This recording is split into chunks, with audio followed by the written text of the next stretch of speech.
तोंडावर आहे आणि त्याच्या पूर्वी तुम्ही या ठिकाणी पाणी करण्यासाठी आले. काय नेमकं या पाणी तुम्हाला दिसलं? मिठी नदी स्वच्छ झाली आहे का आणि मुंबई तुंबणार नाही याची खात्री घेणार का राजकीय? मला असं वाटतं की मिठी नदी आहे, त्या मिठी नदीला अनेक वेळेला पूर येतो आणि आता मी बघितलं की एअरपोर्ट त्याच्यावरतीच उभं आहे, म्हणजे एअरपोर्ट उभं आहे, आजूबाजूला झोपड्याच आहे आणि पाऊस मोठ्या प्रमाणात आल्यानंतर सगळ्या आजूबाजूला झोपड्या त्याच्यामध्ये सुद्धा पाणी शिरतंय आणि मिठी नदीला अनेक वेळेला पूर आल्यामुळं आणि जो गाळ मोठ्या प्रमाणामध्ये असतो त्यामुळं महानगरपालिकेच्या वतीनं प्रत्येक वर्षाला गाळ काढण्याचा प्रयत्न होत असतो आणि आता मी अधिकाऱ्यांशी बोललेलो आहे. अधिकाऱ्यांनी सांगितलेलं आहे की काम सुरू आहे आणि आता इथं ज्या ठिकाणी मी आलेलो आहे त्या ठिकाणचा एक गाळ काढण्याचा प्रयत्न आता होणार आहे. पाऊस 7-8 जून नंतर येण्याची शक्यता आहे.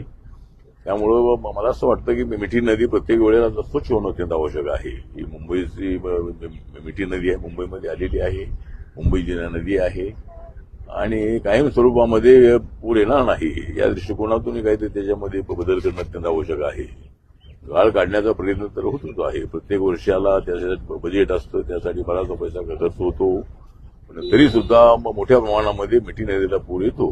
त्यामुळं अजून ही नदी खोल करून जर त्याला पूर येणार नाही या दृष्टिकोनातून काही उपाययोजना करणं अत्यंत आवश्यक आहे आणि महानगरपालिकेच्या वतीनं हा प्रयत्न सुरू आहे आणि मुंबई ही तुंबण्याचा प्रयत्न अनेक वेळेला झालेला आहे. मी सिद्धार्थ हॉस्टेलमध्ये राहत असताना या ठिकाणी जो वडाळा डेपो आहे त्या डेपोमध्ये कमरेत पाणी असायचं. अलीकडे तेवढं ते असत नाही आहे, पण तरीही महानगरपालिकेच्या वतीनं नक्की त्याच्यामध्ये घालण्यात येत आहे, येणार आहे आणि मुंबईत तुंबणार नाही या दृष्टिकोनातून प्रयत्न होणं अत्यंत आवश्यक आहे.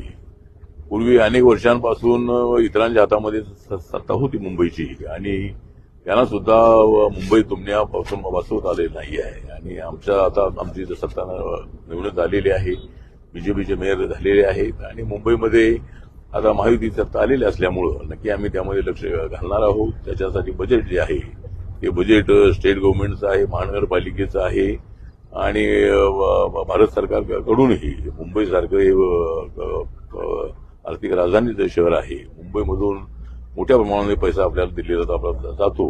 त्यामुळे मुंबईमधून सुद्धा काय पैसा आणून या ठिकाणचा कायम स्वरूपाचा प्रश्न सुटणं अत्यंत आवश्यक आहे आणि त्यासाठी आज मी इथं पाहणी करण्यासाठी आलेलो आहे आणि मी सामाजिक न्याय खात्याचा भारत सरकारचा राज्यमंत्री आहे, रिपब्लिकन पक्षाचा अध्यक्ष आहे, मुंबईचा रहिवासी आहे आणि या मिठी नदीच्या बाजूलाच मी राहतो. त्यामुळं महानगरपालिकेच्या अधिकाऱ्यांनी लक्ष लवकर घालून या मिठी नदीचा गाळ ताबडतोब काढला पाहिजे आणि मिठी नदी